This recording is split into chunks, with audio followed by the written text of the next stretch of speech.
July 28th, 2025. Welcome to This Week in Waukesha from Civic Media and WAUK Radio 540 AM. This is podcast number 2 on this hot summer evening. And I am your host, Don Brown, coming to you from the office of former Alderman Don Paul Brown in the Work Hub studios here in the Five Points. I'm joined by my extraordinary producer, the mighty Max Martinson, doing his special thing from the comfort of his own home. And heard a little buzz in there, like a UFO kind of a intervention here. But returning for the second podcast tonight is Jennifer Stagg, president and show chair of the Waukesha Kennel Club. Jen, welcome back. Thank you. And thanks for sticking it out. And just to recap from the first podcast, Jen was very pleased with the last weekend's offering of the annual Summer Splash, the dog show. Quite the number of exhibitors and impressive exhibitors. The dogs themselves had a good time. They did. As had many of the attendees and exhibitors, and you're already looking forward to next year. And so between now and next year, what takes place at the Kennel Club that people should be aware of or people would want to know more about? So from Labor Day through Memorial Day, we do run training classes on Wednesday evenings. We take a break from Thanksgiving through the first of the year, but we offer confirmation training classes so people can get their young dogs familiar with the ring and what happens in the confirmation ring. We also offer classes like Canine Good Citizen. We offer the AKC Star Puppy class to get those good foundations on your new puppies. We also offer sometimes basic obedience, sometimes rally. We also once in a while offer a fit dog class, which is a ton of fun. The dogs absolutely love doing all the different, I don't know what you want to call it, apparatus, but my dog especially loves the trainer and loves the different things to do because I think it really helps enrich her mind. She loves doing it. Can I ask what kind of breed your dog is? I have Australian Shepherds. Oh, that's right. Yeah, and I saw that on. Is it safe to say that those are your favorite, or is that not a fair question to ask the club president? Ooh, don't tell my dogs. I love Australian Shepherds. I love so many different breeds. I see them and I'm like, Sure. I think I want one of them. And then I start to do a little more research, which I always encourage people to do when considering buying a dog. And then I realize, okay, maybe that's not the breed for me. It doesn't quite fit into my lifestyle. Right. And my Australian Shepherds certainly do. So what distinguishes an Australian Shepherd from, say, a German Shepherd? Well, German Shepherds were originated in Germany. Australian Shepherds, ironically, did not originate in Australia. They actually originated here in America. They're one of the few true American breeds. Okay. German Shepherds, physically, they're much larger than an Australian Shepherd. Their herding style is different than an Australian Shepherd, so that's a big difference there. And their physical appearance, obviously, they look very different. And I guess that I should have led with that is what resemblances would an Australian Shepherd have with a German Shepherd, but not very many, huh? Just that they're sheepdogs. They're all cute dogs. Yeah. Oh, for sure. But no, I was envisioning like the long nose and the long tail of the Shepherd. Yep. Maybe that athletic build that Shepherds are known for. That for sure. Sure. I mean, they have to be able to work the stock all day. They have to be very athletic, very agile, very smart. Sure. And I know my experience with Shepherds is they're either like kind of like brownish or black, or the kind of that. Oh, is that us, Max? Sorry, that was me. Oh. I'm sorry. No worries. My dog decided to get up and start moving around here. Love it. So, well, it's too bad. I know you're asking if this was on video. It's too bad we could have one of the dog. We could show one of the dogs off, but anyway, that's neat. So, but they don't get as big, you said, as German Shepherds, correct? Yeah, I don't know what the weight is on an adult German Shepherd, but Australian Shepherds Females are usually around 45 pounds, males, maybe 55, 60 Yeah. pounds. I think they're a nice medium-sized dog. Okay. And would the Australian Shepherds have more variances in color? Say, because it seems to me like the only German Shepherds I've ever seen are like black or charcoal or like brownish, very mixture of colors of those um, colors. Does it differ at all for Aussies, or are they kind of the same? So Aussies come in 2 colors, black and red. Right. And then they also have 2 coat patterns. So they can be a solid or a tricolor is what people often hear. And then also a merle. Okay. So with that, you can get 4 different color combinations, basically. Wow. Well, that's kind of cool. So now, how did the name Australian get there? American, the red, white, and blue. Where did the Australian come in? We believe that Australian sheep herders that were here in California Did the magic. mixed some of the great herding breeds together and came up with this nice medium-sized all-terrain vehicle herding dog. So Nice. Okay, I like that. Yep. That's funny. I thought it was going to be something like French fries, where had nothing to do with France. Or something. No, but we believe there's some Australian influence in there. Yes. Okay, terrific. Yeah. Now, do you have? And again, this may not be fair to ask of the president in the show. Sorry, Dad. That's okay. Havana. Sorry. We're not experiencing technical difficulties. We're experiencing canine. We are experiencing canine difficulties. Yes. And Max will tell you, I've had that all the time. When I used to do the radio, like we'd be up, 7 to 9 on Saturday mornings while most of the world's asleep, and generally our dog was really mellow. But normally that early in the morning, even on a Saturday, you get a lot of walkers and runners and people walking their pets, and he goes berserk. But during the radio show, he was very well behaved. Not so much during podcasts, which exiled me here to the Work Hub studio. So the canine non-technical difficulties are somewhat common here in this week in Waukesha. So a very welcome distraction. Yes. And I think Max will concur with that.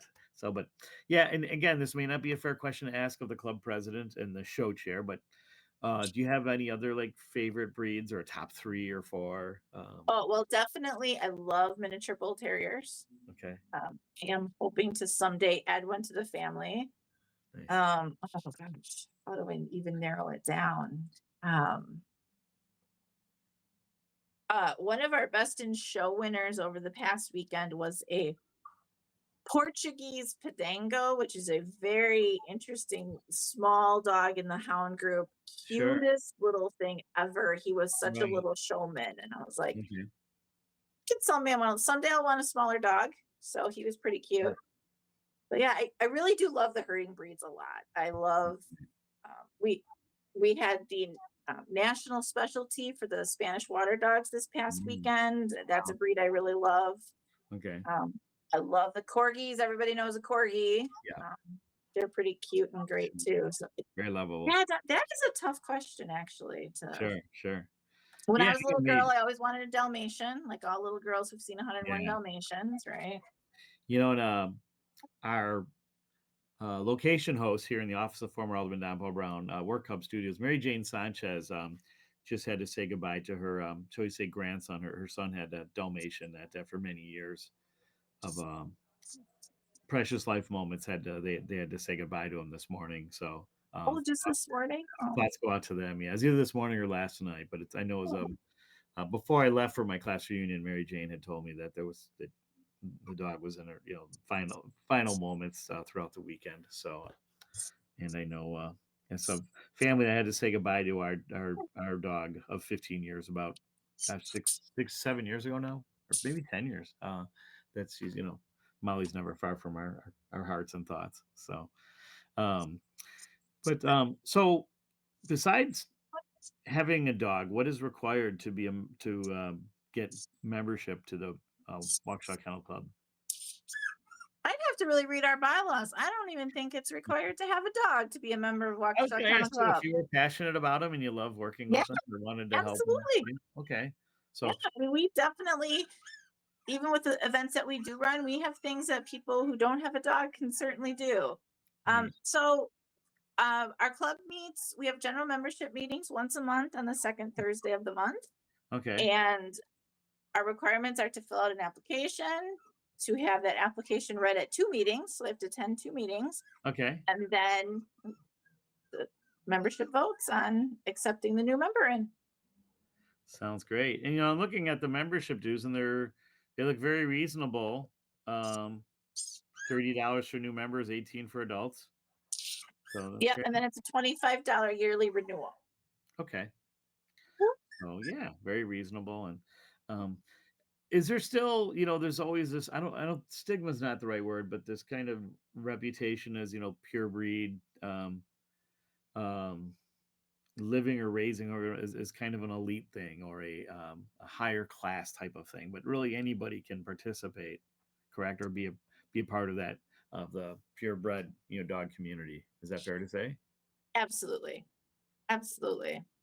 Sounds great. And you never know. I mean, I guess I don't consider it an elite thing because I've had Sure. them for so long, but often you'll find people with a show dog that they're looking to retire that you can get very reasonably. The dog's got a lot of good training on it already where you can move on from where they're at and continue their training and do more things with. But Sure.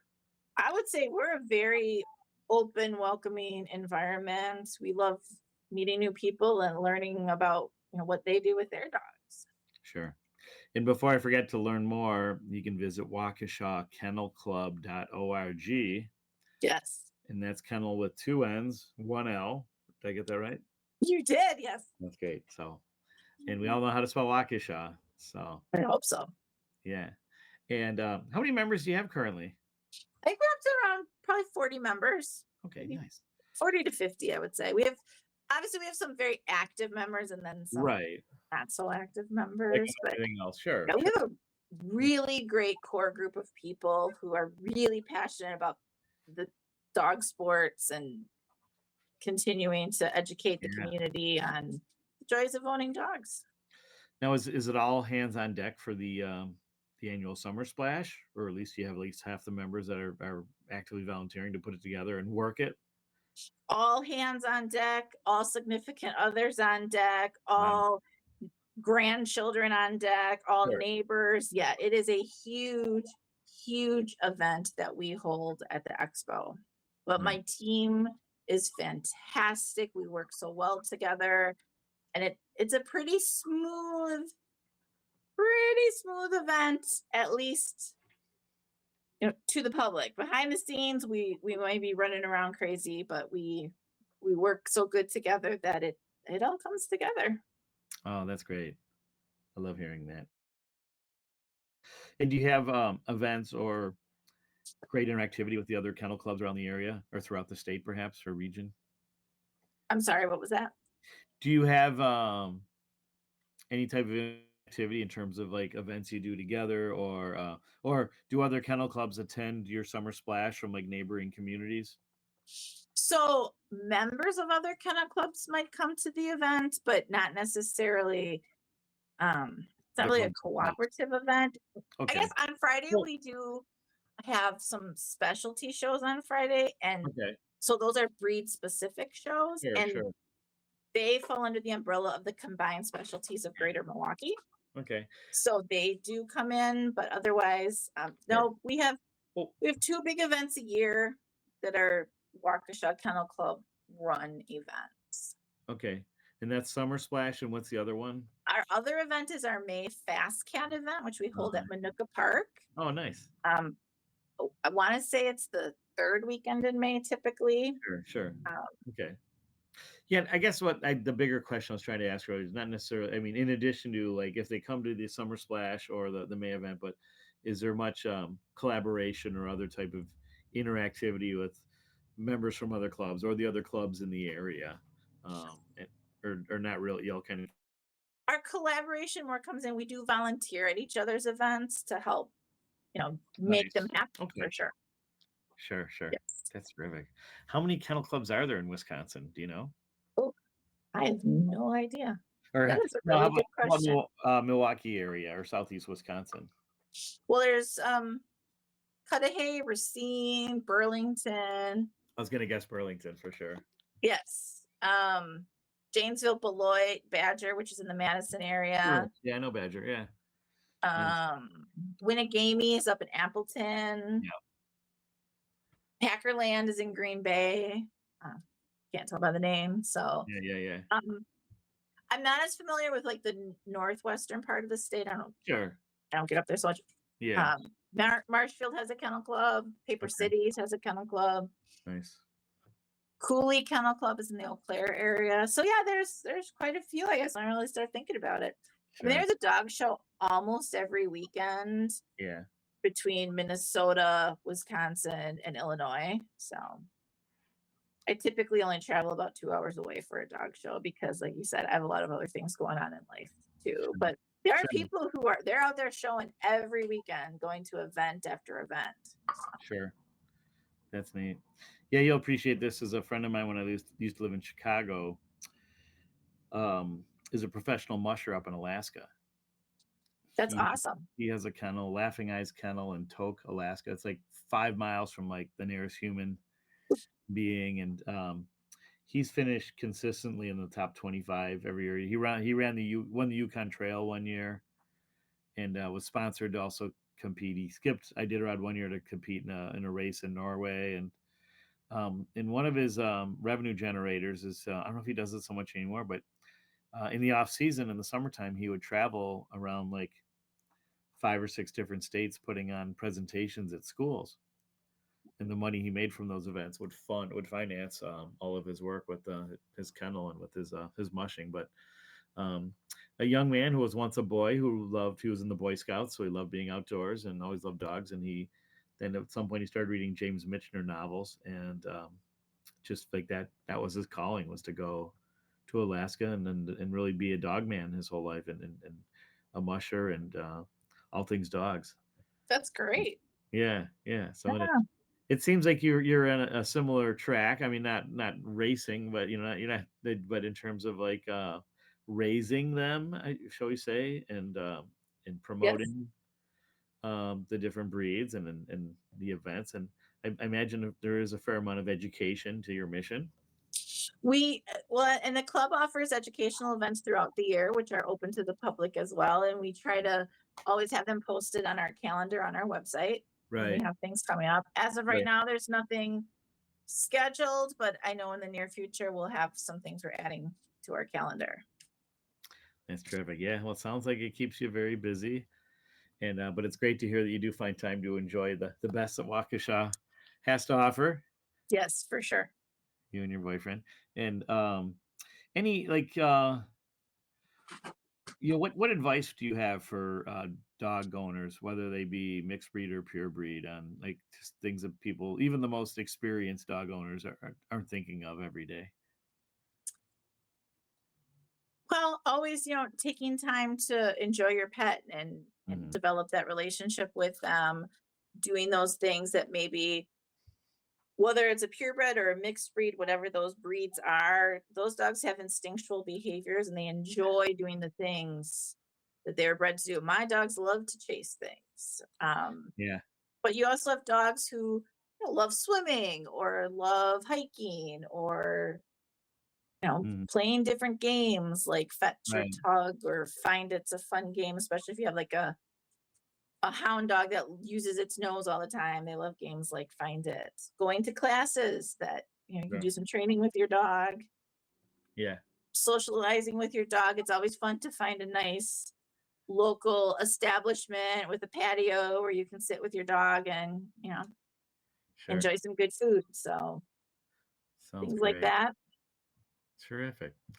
Well, Jennifer Stagg, president and show chair of the Waukesha Kennel Club, thank you so much for being our guest, and congratulations on another great run of Summer Splash. We're looking forward to next year. If my daughter doesn't have any softball tournaments that weekend, we'll be there. I won't have a class reunion, that's for sure. Nobody celebrates their 41st, but pencil us in July 24th through 26th, 2026. We will be at the Waukesha Expo. That sounds great. And best of luck with the rest of the year. I look forward to hearing more exciting things with the Waukesha Kennel Club. We'll have to have you on again soon to hear more about what's going on. That would be great. maybe a great gift holidays for your special pet, for your special dog. That could be a fun segment. So Absolutely. I have to pencil some more dates, and I really enjoyed catching up with you and learning more about your great mission, and also very grateful for your support for Civic Media as well. So, and I want to thank everybody for joining us tonight and being a part of this week in Waukesha. And I do encourage you to check out waukeshakennelclub.org and learn more about wonderful people like Jen Stagg and the other members and purebred dog owners and all the other fun things they have going on. I want to thank my producer, the mighty Max Martinson, for all his great work. And reminder to everybody, especially as this heat continues to kick in, that safety is everyone's responsibility. Good mental health is everybody's right. And nothing better for mental health than having a wonderful pet, especially a dog. That's just my opinion, and I'm sure Jen agrees. Studies show. Sounds great. So, thank you all again. Go Ramila Mahag of Galer, and see ya.